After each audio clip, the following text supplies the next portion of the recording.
রোজ রোজ একই রকমভাবে বাঁধাকপি খেতে ভালো না লাগলে একবার এইভাবে বাঁধাকপির রেসিপি তৈরি করে দেখতে পারেন। খেতে কিন্তু দারুণ লাগে। যে না খায় বাঁধাকপির এই রেসিপি বানালে সেও কিন্তু একটু খেতে চাইবে। নমস্কার, আমি নীলিমা, আপনারা দেখছেন এনপি টেস্টি ফুড। তো চলুন বাঁধাকপির এই অন্যরকম রেসিপিটি একবার দেখে নেওয়া যাক।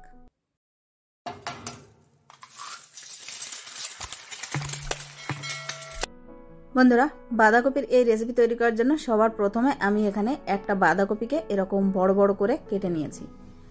বড় বড় করে কেটেছি বলে ভয় পাবেন না, এটা কিন্তু খেতে খুব সুন্দর লাগে। আর নতুনভাবে কাটাকাটি হলে তার এক্সাইটিংটাও একটু অন্যরকমই হয়। তো এই বাঁধাকপিগুলোকে আমি ভালোভাবে ধুইয়ে রেখেছিলাম। এবার কড়াইতে জল দিয়ে এই বাঁধাকপিগুলো দিয়ে দিচ্ছি। প্রথমে বাঁধাকপিগুলোকে একটু ভাপিয়ে নেব, এতে করে রান্না হতে সময়ও কম লাগবে আর নাড়াচাড়া করতেও বেশ সুবিধা হবে। সম্পূর্ণ বাঁধাকপিটা আমি এখানে দিয়ে দিয়েছি। এবার একটা ঢাকা চাপা দিয়ে এটাকে বেশ ভালোভাবে ভাপিয়ে নেব। আমি এখানে 4 থেকে 5 মিনিটের মতো বাঁধাকপিগুলোকে একটু ভাপিয়ে নিয়েছিলাম। বাঁধাকপিগুলো কিন্তু এখন প্রায় 60% মতো কুক হয়ে গেছে।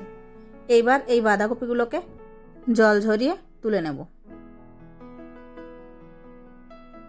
সম্পূর্ণ বাঁধাকপি জল ঝরিয়ে তুলে নেওয়ার পর কড়াইতে আবারও বসিয়ে দিলাম। আর এর ভেতরে দিয়েছি বেশ কিছুটা পরিমাণ সর্ষের তেল। তেল গরম হয়ে গেলে ফোড়নের জন্য দিয়ে দিলাম হাফ টিস্পুনের মতো গোটা জিরে। আর জিরেটা ভালোভাবে ফুটে গেলে এর ভেতরে দিয়ে দেবো একটা বড় সাইজের পেঁয়াজ কুচি। পেঁয়াজ কুচিটাকে একটু কালার চেঞ্জ হওয়া পর্যন্ত ভেজে নেব। পেঁয়াজ কুচিটা একটুখানি নাড়াচাড়া করার পর এর ভেতরে দিয়ে দেবো আগে থেকে ভিজিয়ে রাখা ছোলা। অল্প কিছুটা পরিমাণ ছোলা আমার কাছে ছিল, সেই ছোলাগুলো এখানে দিয়ে দিলাম। তবে ছোলাগুলো না দিলেও কোনো সমস্যা নেই, আমার কাছে ছিল তাই আমি দিয়ে দিলাম। এবার ছোলা এবং পেঁয়াজটা একটু ভাজা ভাজা হয়ে গেলে এর ভেতরে দিয়ে দিচ্ছি আদা এবং রসুন বাটা। আদা রসুন বাটাটাকেও ভালোভাবে কষিয়ে নেব।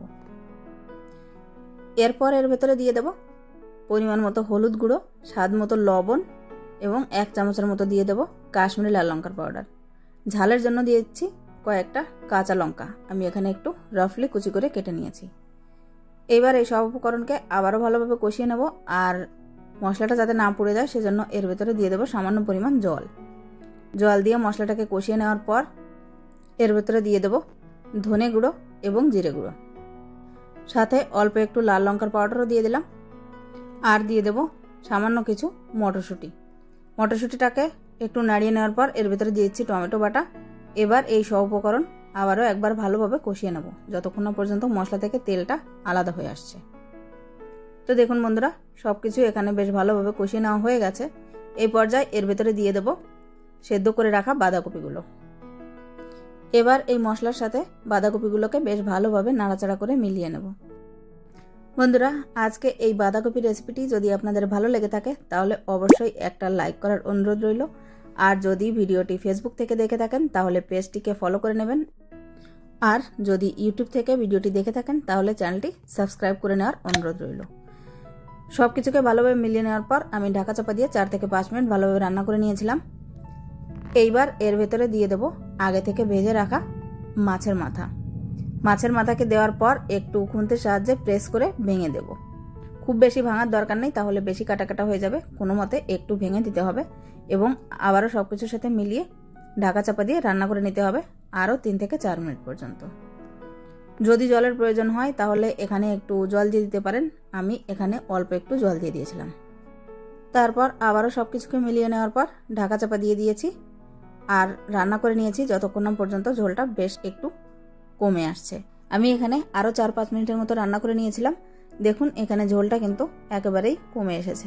এই পর্যায়ে এর ভেতরে দিয়ে দেবো 1 চামচের মতো ভাজা মশলা আর দিয়ে দেবো পরিমাণ মতো গরম মশলা পাউডার। আবারও সব কিছুকে একবার মিলিয়ে নিয়ে ঢাকা চাপা দিয়ে রেখে দেবো 5 মিনিটের জন্য। তারপর একটা পাত্রে সার্ভ করে নেব। গরম গরম ভাতের সাথে এই রেসিপি কিন্তু খেতে দারুণ লাগে। এই রেসিপি দেখলে যে কারো জিভে জল আসবেই, আর একবার যদি বানান তাহলে বারবার বানাতে চাইবেন। তো বন্ধুরা, আজকে যদি এই বাঁধাকপির রেসিপিটি আপনাদের ভালো লেগে থাকে তাহলে অবশ্যই একটা লাইক করে দেবেন। আজকের মতো এই পর্যন্তই। আবারও ফিরে আসবো একটা নতুন রেসিপি নিয়ে। ততক্ষণ পর্যন্ত সবাই খুব ভালো থাকবেন, সুস্থ থাকবেন। ভিডিওটি শেষ পর্যন্ত দেখার জন্য আপনাদের সবাইকে অনেক অনেক ধন্যবাদ। নমস্কার।